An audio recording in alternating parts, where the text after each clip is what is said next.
Hey, welcome to the third devblog for the farming and community life simulator game Homefront Harvest. I am building this game in the Godot game engine. This game starts off on the first day of spring in 1916 outside of a small American farm town.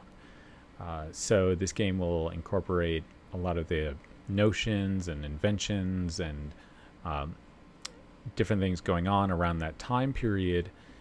It will also include a lot of farming, crossbreeding, plants, blight, different kinds of soil conditions, and building and irrigation mechanics. So if you're interested in that, stick around for this series.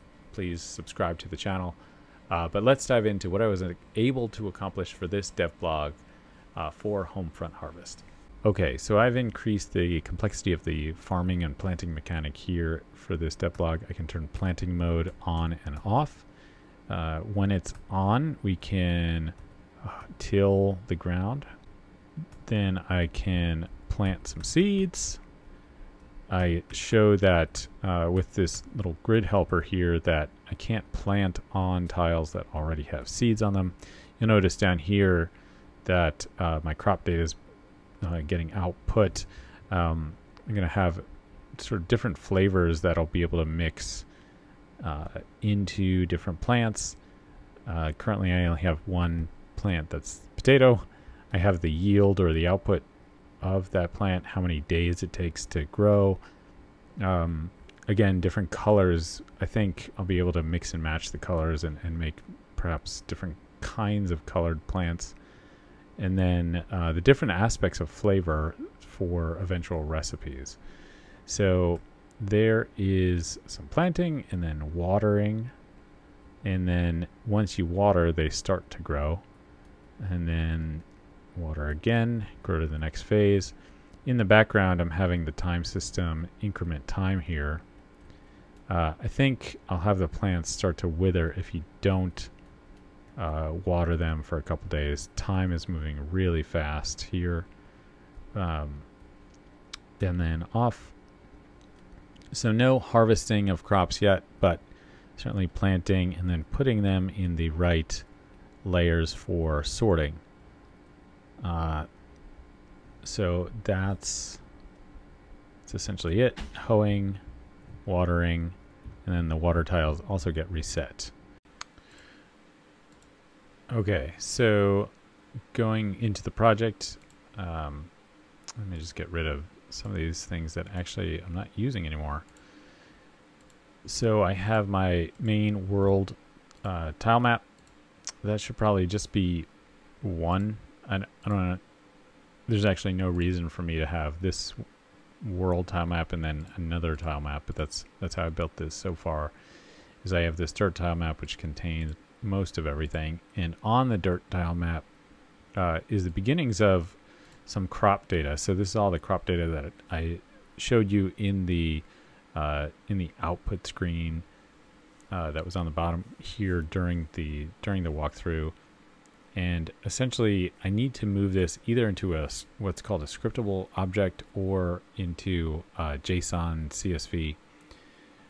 I've started collecting. I have this plant mode, which will help show the grid locator or not, and then I have the sort of other data structures. I'm going to put the plants themselves into the Y-sort, which allows you to see them in the right position, so I can walk in front of them or behind them. So that is the Y-sort, which is nice that Godot handles that automatically for us. We have spawned crops, spawned crop locations, which will keep track of where those crops are.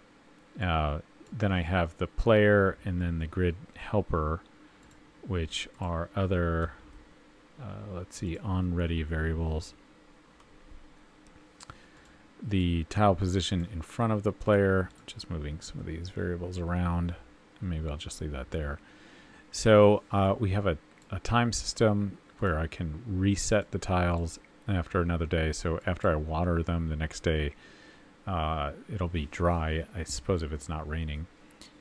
I have this is the function for resetting those tiles. And a lot of this comes from YouTuber, streamer Small Naps series.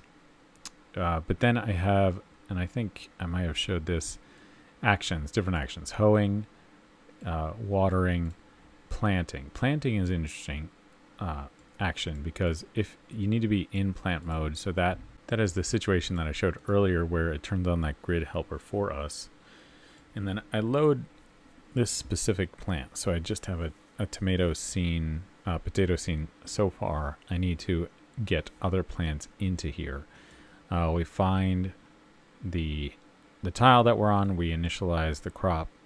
And then if we can put it in the right spot, so if we've hoed the dirt, then I make a note of check that there are no other plants spawning there, and then I can add that to the Y-sort location, and then turn plant mode. Plant mode is on. So if plant mode was off, you turn on plant mode by pressing plant.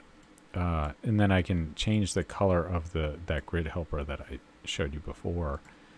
So red if there is a plant there, or green if you're able to actually plant at that spot. So if there is a plant at the place that you want to plant, then make it red. Otherwise, it's green.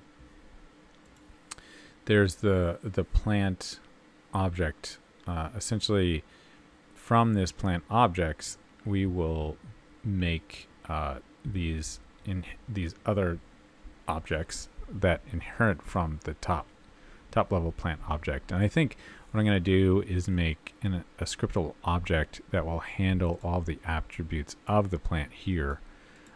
So again, we have essentially, how far along the plant is in its current age, and if it's dead or not, if it's harvested. But then we also have things that will help make the plant more complex in the future, if it's red, green, or blue. And then, its taste, which will go into different dishes eventually, the yield, and the percentage. This is going to be how likely this plant is to make blight. I needed to. So what's interesting is I had an issue. I put the plants on the Y-sort, and I needed to back out to the dirt level, which is the tile map, to actually accomplish other actions. So checking the dirt status, and if it was wet, then advancing the age of the crops and advancing the day of the current phase. So you need to water the plants for them to grow. Otherwise, I'm going to have them decay, wither and decay, or go away. Then checking the plant status themselves. When you first plant, you don't collide with the shape, but otherwise you do. Let's see, else disabled is true. So if it's in the seed stage, then disable it. Otherwise, if it's near the last of its days, then disable it. Otherwise, don't. And then you can play the animation. So let's see, I'm not sure what I saved, changed there, but I'll save that. And then the specific instance of the plant. So what's interesting is we're sending signals out. We're emitting from a time system, essentially the start of the new day, when we need to reset the tiles, which is 2 in the morning. And then we're emitting the signal that the plant actually picks up, so that we can check the dirt status and the plant status.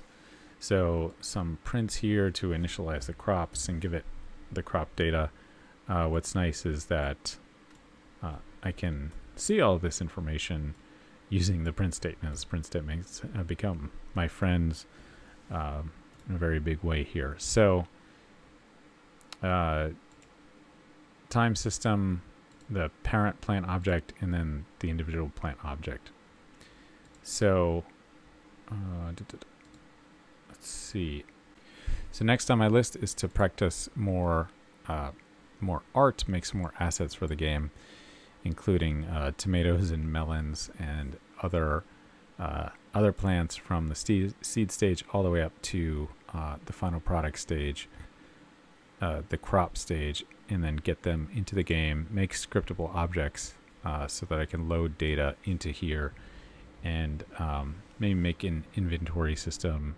All right, just a quick update. So thanks for watching and subscribing. Let me know what you think, if you're interested in the game, where you'd like to see it going.